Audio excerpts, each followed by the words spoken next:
but will not in the least offer the kind of fulfillment and happiness they promise, while at the same time consumerism is the only utopian goal that seems to be left at the moment, the uncanny aspect of this irrationality becomes evident. But what is so disturbing is that this kind of cultural criticism has in a certain form become part of the public discourse itself, and is thus just as ideological as the claim that we actually live in a free, liberated world. This must be a problem of the critical discourse itself.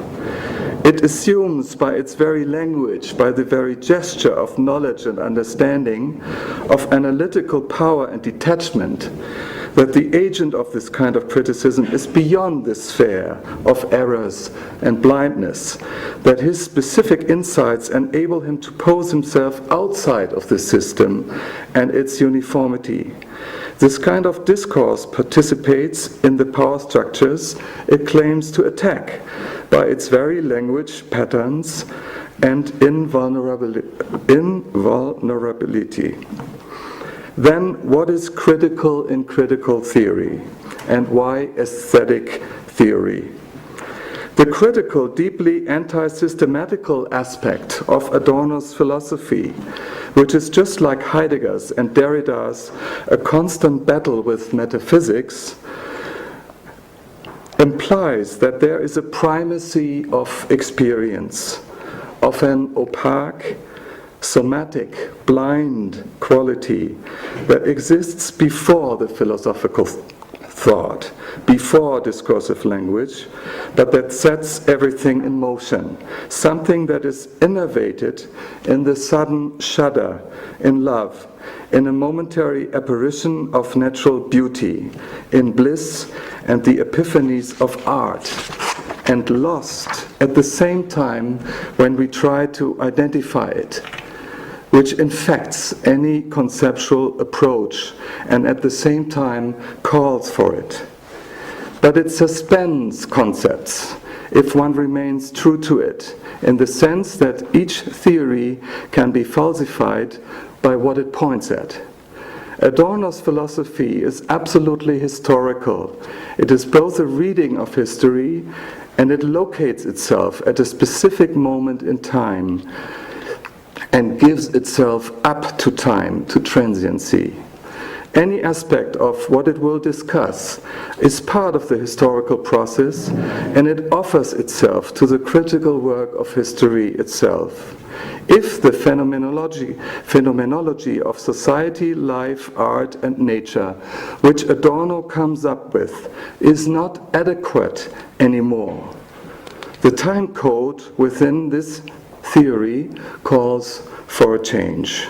Thus, it is critical in the sense that it is not only critical of the previous philosophical systems and of contemporary societies, which also reflect where metaphysics turned into terror, but it is critical of itself, of its logic, and the tendency of any conceptual language for domination.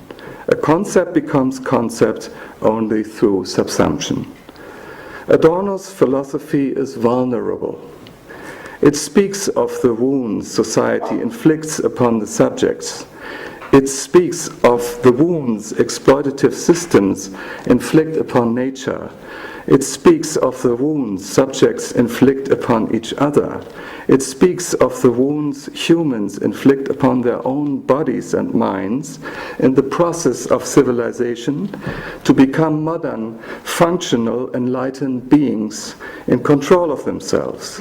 It speaks of the wounds any kind of philosophical system inflicts upon its own topics and objects by the very language and terminology, the force of identifying matter, things, notions, perceptions under certain concepts, and it speaks of the impossibility to take the easy way out.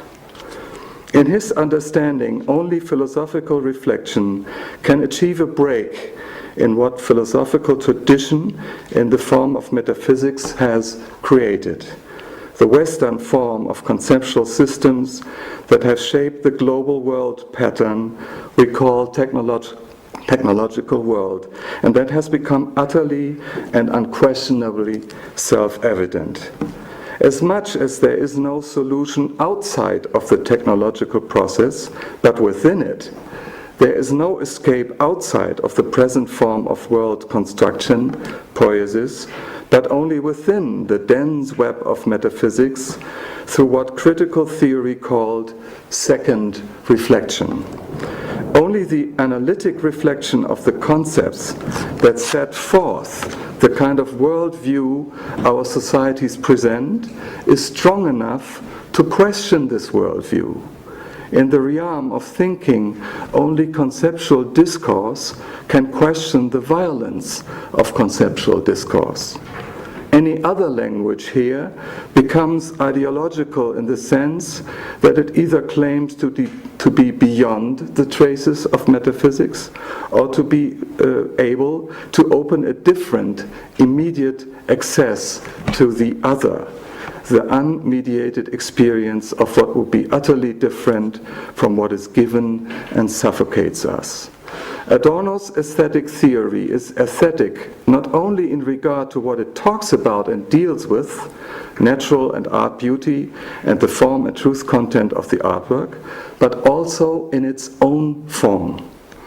The editor of the correspondence between Theodor Adorno and Alban Berg, Henry Lownitz, quotes a comment by Adorno from 1944 from one of his unpublished notebooks. "I don't know what will remain of what I have written, and I don't have any control of this. But there's one thing I feel I'm entitled to, that I understand the language of music, just as the heroes in the fairy tales understand the language of the birds."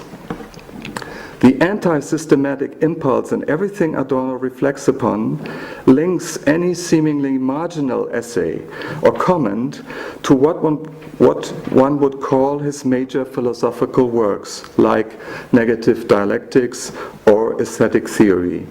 Every single sentence Adorno put down in the dialectical form of his style expresses his philosophical gesture to give, with a description of the particulars, the concrete detail, a notion of its meaning for the whole, and its place within the whole, and at the same time to explain why the whole may also damage the particular, prevent it from being itself. His dialectical style speaks of the history of this relation, of its necessity, and of the failure of reconciliation in the process of history. This stylistic figure of Adorno also creates the form, the configuration of his great composed philosophical works, the relation of the parts and chapters, and the central idea they express. And there's a quote from Adorno about how he wrote aesthetic theory. "The book must, so to speak, be written in equally weighted paratactical parts that are arranged around a midpoint that they express through their constellation." This points at what is aesthetic in the form of aesthetic theory. Adorno's essayism, the anti-systematic philosophical impulse, the paratactical style even of his major works stand for the idea of the non-identical. What all his thinking aims at, and what is lost in conventional metaphysical identifying discourse, can be grasped only in an approach like this, in an essayistic, fragmented text, through the destruction of the cage of philosophical tradition and everyday ideology as well. The non-identical is what it is all about, and what cannot be said at the same time.